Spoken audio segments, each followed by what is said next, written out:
What is going on, everybody? This is Slick from Breaking the Clutch, and today I am back with another video. Today I'm going to be showing you my favorite cutter infantry build with the latest surprise patch that came out. This gameplay was actually very shortly after it dropped. The game we're playing here against two guys, I think they were just trying to mess around with builds as well, because Anders Kinsano is definitely not the best build, but in particular, I'm pretty stoked about my build. This is my favorite build post-patch. It was as soon as Colony DLC dropped with Cutter. This is the best infantry, fastest infantry build I think possible. A lot of people can correct me on that. I've ran this a lot in ones right after the patch came out, and I was extremely successful. I think it went around, I think it went 8-1 with this build, and then I started switching over to Shipmaster just to have a little bit more fun, because this build is it's very singular unit intensive, if that makes sense. You go mostly Marines.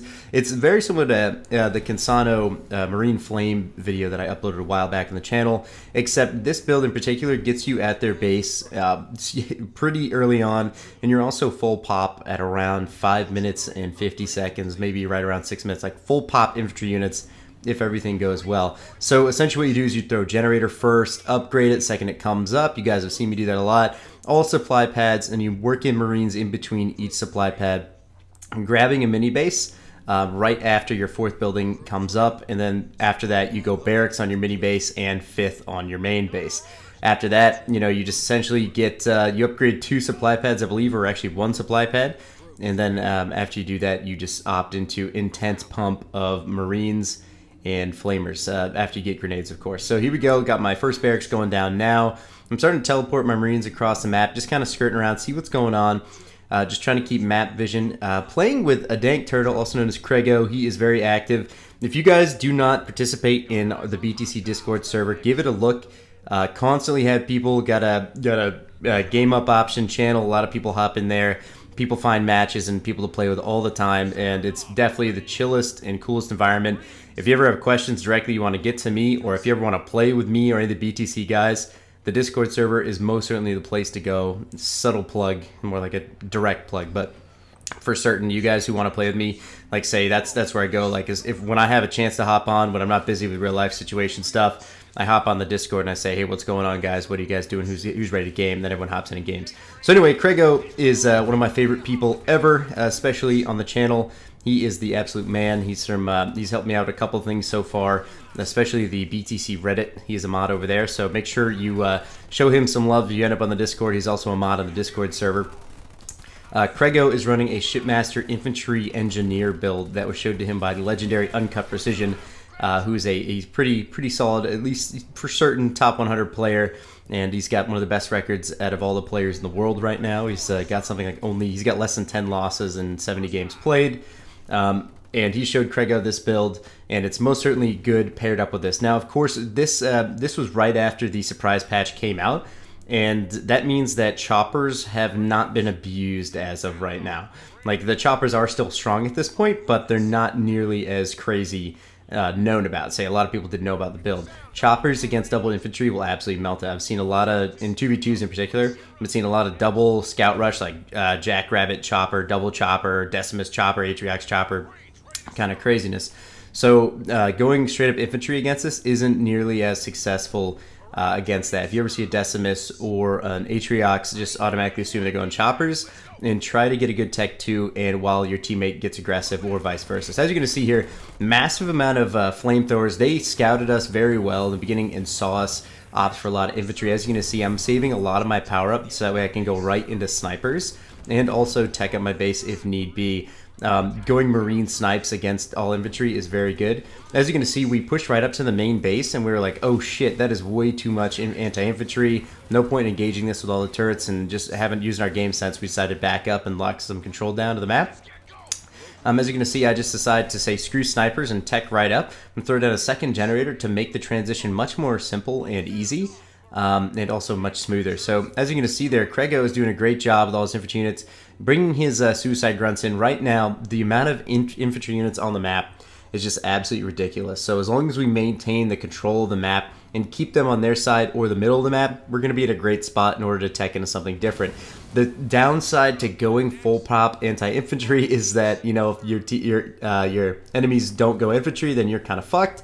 Duh, no shit. But also in this aspect right here, they have so many units that as long as we just keep skirting them and containing them, then they can't make anything else as we tech into, say, air units or, say, even warthogs, vehicles, locusts, whatever. So they have to keep all these units on the map the longer they're around. So as you can see here, big choke out of blue. He split all of his units up, and Krego has the engineers available to us. That way he can constantly heal all of our units. Most certainly ideal in this situation. As you can see, I'm going to throw down double supply pad and just keep going anti-infantry. I tell Krego that immediately. I'm saying, yo, dude, I'm going to go as many snipers and marines as I can, simply because they're both the enemy guys are going just straight up infantry. So with this, you can kind of just, nowadays, if you're running twos, you always have to be making a unit that is anti-something. I've been seeing a lot of people send me messages after games saying Locust overpowered, blah, blah, blah, when in actuality, they made like maybe 1 or 2 Hunters or Cyclops the entire game and just expected that to work. You genuinely have to make an army that has a lot of anti-something units. So as you're going to see here, my sniper count is starting to really increase with the fire there on the map from those flamers with the upgrade that he's got. That's going to make it really difficult for us to continue to harass and establish anything but map control in the middle. And my number one goal right here for Krego is to take out, of course, avoid this arc defense, but to take out his mini base in the middle, because that is going to be another hot spot for them to get upgrades, armory upgrades, more power, or just say more flamers in general. So at a good point, you know, I'd say around 10 snipers is very solid in any situation. Even if both teams are going anti-infantry, you only want to have about 10 snipers. That's a solid point, unless you have population upgrades. And my reasoning for that is that they're just genuinely so good from a distance. They just absolutely melt. If you make mostly Marines and Krego brings his units over, we're going to absolutely melt a lot of things. So as you can see here, we also see that he's opting in for a Warthog. So in this situation, just keeping my barracks, committing to a double barracks pump, I can easily opt in for Cyclops and Snipers at the same time. Cutter with Cyclops Snipe is absolutely ridiculous. I've seen guys streaming who just melt entire armies with Cyclops Snipe just by themselves, say, especially with Locusts and Reavers, man. If you get a couple Cyclops, like even 10 Cyclops as well, wrapped close with Cutter speed, and even if they're unupgraded, if they get around the Locust Reaver ball, man, you can watch every single unit drop. It is absolutely marvelous to see that. So knowing that, what I can do is just kind of establish this middle map control, making as many units as possible. Krego is obviously, he's working hard right now to tech into something as well. As you can see, he doesn't have that many units on the map, and that's simply because he's preparing for his transition a little later than I did, and that's totally fine, because you should never do it at the same time. If you're both transitioning into a different army composition, both you and your teammate in twos, you have to offset it unless you have complete control. As we just said, the middle of the map, say if you were to both tech at the same time, change, transition, and anything, then you are in such a bad position in terms of, say, defense. You can't do much anything. But of course here, blue is doing a very interesting army composition here. Krego going for the anti-vehicle. With this mix here, we have double anti-vehicle and anti-infantry. Also some anti-air with the RPGs out of my Marines. Just focusing them on some Hornets is going to make things a lot easier for us. Getting infantry upgrade as well, being at full pop, is kind of restricting. On my mini base I bought in the middle, or the double slot mini base I bought in the middle of the map, most certainly should have been something that I threw down armory on. But in the meantime, I'm going to use all of my power infantry upgrades, snipe upgrades, Cyclops upgrades, until I can upgrade my base again. Now, also with this commitment, we know that, say, light blue in general, has taken expansion here. Krego's seen that with his forward mini base grab, which is also absolutely remarkable to have. Krego's starting to throw in some Locust Hunters in his mix. As long as I keep producing Marines, we shouldn't be in too bad of a scenario. And look at that, say, Krego also with a vehicle pump. He's also going to make some Reavers. So our army composition seems like it's all over the place, but in actuality, it's very, very great for us in this certain spot. Like I said, running double human right now might not be the best option from the craziness of choppers, but this is still a pretty solid build. You could do this if you didn't see an Atriox or a Decimus. One thing to note as well is that Colony Chopper Skitterer isn't that intimidating with this build, because you can, generally speaking, get enough Cyclops to deal with it early on if you absolutely need to. As you're going to see here, we're going to have Krego get super offensive there with his Reavers, and I'm going to just kind of keep my units towards the back of the base while Krego hits the front. What I'm going to do here is just drop a heal and let all these Flamers engage me. I have most certainly more snipes. See, I manually select my snipers and pull them back to a distance where, say, we can easily assist. And then at the same time, Craigo and I are going to get together, keep all of our units in a giant ball, and then just get busy with melting all of these units together. As you're going to see, I'm upgrading everything. I've barely lost any units in this engagement. As you're going to see, I'm already at full pop again just by making a Cyclops and a Snipe. I'm going to keep staying here with these Locusts as they continue to walk away. My Snipes will just rinse all these Marines at the same time that they do. And we are officially in a great spot to just kind of take care of this dude's main base. And as you're going to see, we attack the side base, the Expo first. By attacking the Expo and melting that, it put us in a great spot because right now I took my Expo, haven't done much with it, but at the same time, you know, what we're going to do here, there we go, I finally start damping, rookie-ass mistake.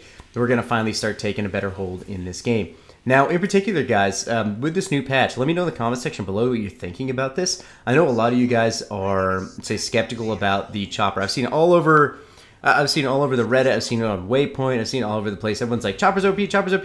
But in actuality, you can stop them. I just think they need to be reduced a little bit in terms of HP or damage. Let me know what you guys think in the comment section below.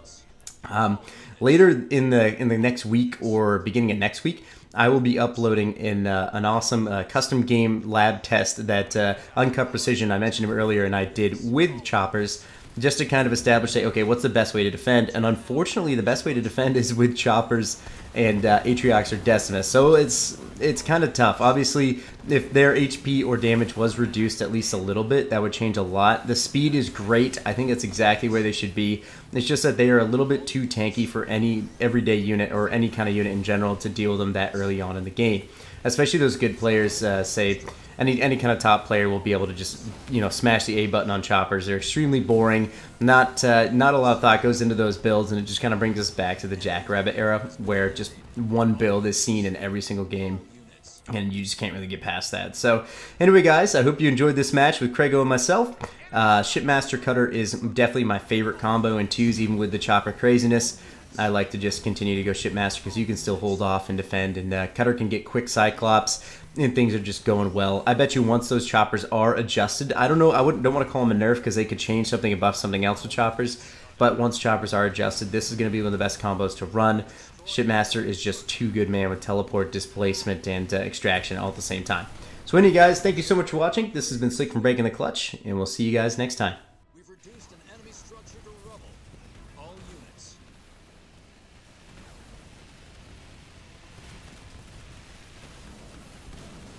Local units. Local units. All units. Headquarters upgrade complete.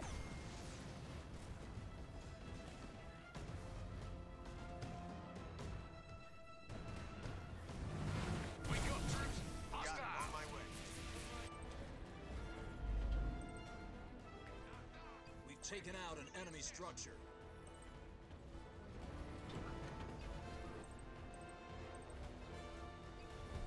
Our allies are attacking the enemy base. Local unit.